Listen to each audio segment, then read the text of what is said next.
The monsoon in Varanasi is a time of divine fury. The day my mother, Priya, died, it felt less like rain and more like the sky itself was weeping onto the ghats of the Ganges. I was only 8, a small boy lost in a white mourning outfit, too young to understand the finality of it all. But one image from that day is burned into my memory forever. My grandmother, Lakshmi, she stood as still and silent as a 1,000-year-old stone statue, her eyes dry and fixed on the sacred fire consuming my mother's body. There were no tears, only the sorrowful hiss of the flames. That night, our small house, tucked away in a damp, narrow alley, felt different. The air grew thick, heavy with the haunting scent of jasmine, my mother's favorite flower, mixed with the pungent, musty smell of river mud. It was a scent that clung to everything, a constant, suffocating reminder of what we had lost. In the nights that followed, her presence became more than just a scent. It started with sounds, a faint rustling behind the walls, like ghostly fingers scratching at the plaster. A clatter from the kitchen, as if someone was searching for my mother's comb in the dark. My grandmother dismissed it as rats, but her eyes would dart past me, staring into the empty space behind my back, her lips pressed into a severe, dark line. She began to chant constantly, her whispers of Sanskrit mantras and the steady clack of her prayer beads becoming the new, anxious heartbeat of our home. It wasn't a sound of peace. It was the sound of a fragile wall being built against something that was already seeping through the cracks. Fear became my constant companion, a cold presence that crept into my dreams. I always felt watched, as if a pair of cold, wet eyes were fixed on me from some hidden corner. I'd catch fleeting glimpses in my periphery, a white figure gliding down the hallway, a pale face with deep, dark eyes flickering in the old mirror at the end of the room. But every time I'd spin around, there was only darkness, and always that thick, sweet scent of jasmine hanging in the damp air. My grandfather, once a stern but present figure, retreated into a stony silence. He'd spend hours on the wicker chair on the veranda, his cloudy eyes staring out into the ceaseless rain, a hookah burning slowly between his cracked lips. One night, over the drone of my grandmother's chanting and the drumming of the downpour, I heard his voice, trembling and broken. "Priya, my daughter, I am sorry. Forgive us." The next morning, he was gone. We found him collapsed in that same chair, his eyes wide open to the gray sky, the hookah long extinguished beside him. The old doctor called it a stroke. My grandmother remained silent, but during the final rites, I saw her hands tremble. The scent of jasmine in the house grew stronger, almost suffocating, as if a massive, invisible garland had been hung in every room. I couldn't bear it anymore. I had to know what was happening. I secretly went to see Guru Sharma, an old monk who lived in a small temple by the river. His eyes were so deep, it felt like he could see straight through the veil separating our world from the next. I told him everything, the sounds, the ghostly apparitions, the suffocating scent of jasmine. He listened patiently, his expression unchanging. He wasn't surprised. Without a word, he took a simple red thread, blessed it in a quiet ritual, and tied it around my wrist. "Your mother's soul, Rohan, is bound here," he whispered, his voice grave. "A curse holds her. And you must be cautious, even of your own family." The red thread gave me a sliver of courage, a fragile sense of peace. But it didn't last.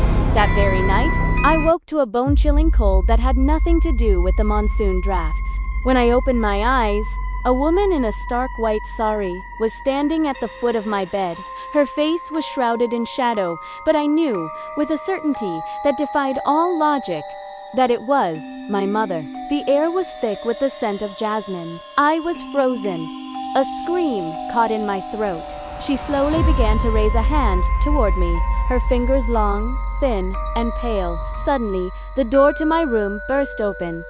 It was Lakshmi, my grandmother, her face a mask of fury. She brandished a wooden stick, shouting furious mantras into the darkness. In an instant, the white figure vanished like smoke. Lakshmi rushed to me, her eyes wild with a terrifying light. She gripped my shoulders, her sharp nails digging into my skin. "It's a demon," she hissed, her voice trembling with a strange mix of rage and panic. "It wants to take you. You must not tell anyone what you saw. Do you hear me?" Not a soul. Her raw panic confused me more than it scared me. I was no longer afraid of the apparition. I was curious. Why would she call my mother a demon? The next morning, I watched her from the shadows as she bustled around the kitchen. She was burning something in a small bronze censer, muttering ancient words I didn't understand as a pungent smoke filled the air. When I asked what she was doing, she jumped, startled, and quickly extinguished the embers. Her eyes, when they met mine, were cold and wary. "Just a cleansing ritual," she snapped. "Now go play somewhere else." But that night, my mother appeared again. This time, she was closer. I could see her face clearly, yet was pale, and her eyes were filled with a profound suffering. She didn't reach for me. Instead, she just stood there, silently shaking her head, her lips moving without a sound. Then, slowly, she raised her hand and pointed, not at me, but directly at Lakshmi's room. In that same instant, a blood-curdling scream of pure horror tore through the house. I scrambled out of bed and ran, my heart pounding. As I reached the hallway, Guru Sharma burst through the front door, his face pale and grim, as if he had been expecting this. Together, we forced open my grandmother's locked door. A strange, cloyingly sweet scent, different from the jasmine, hit us like a physical blow. Lakshmi was on the floor, motionless. Her eyes were rolled back in her head, her mouth frozen open in a silent scream. Beside her, the bronze censer was still smoldering, and on the wall, drawn in a dark red powder that looked like dried blood, were strange, unsettling symbols that radiated a chilling energy. Guru Sharma knelt and checked her pulse, then slowly shook his head. His voice was heavy with sorrow. "It's too late. She involved herself in a ritual she could not control." He pointed to the symbols on the wall. "This is a reversed Mrityunjaya mantra. It's not meant to liberate a soul, but to bind and destroy it." But the soul she was targeting was too strong, or perhaps too wronged. "Wronged," I whispered, trembling. "Your mother's soul did not return to harm you," Rohan sighed gently. "She came because she could not move on. Her death, it was not natural." I froze, the words echoing in the silent, incense-filled room. "Not natural." "No." Guru Sharma sighed, the weight of the tragedy heavy in his voice. "The person who caused her death, who used this dark magic to bind her soul to this house, was Lakshmi." The full, horrifying truth was revealed under the flickering light of an oil lamp. My grandmother, Lakshmi, had been consumed by a venomous jealousy. She hated my mother, a beautiful, gentle woman who had captured my grandfather's heart so completely. She believed Priya had used some kind of magic to bewitch him. When my mother became pregnant with me, that jealousy curdled into pure malice. On a stormy monsoon night, Lakshmi sought out a dark sorcerer and performed a curse, a vile ritual that caused my mother to die in childbirth, alone and in agony. But the ritual wasn't perfect. It failed to destroy Priya's spirit completely. Instead, it trapped her here, unable to find peace, unable to move on. My grandfather eventually discovered the truth, and the guilt, the torment, and the fear of what his wife had done literally broke his heart.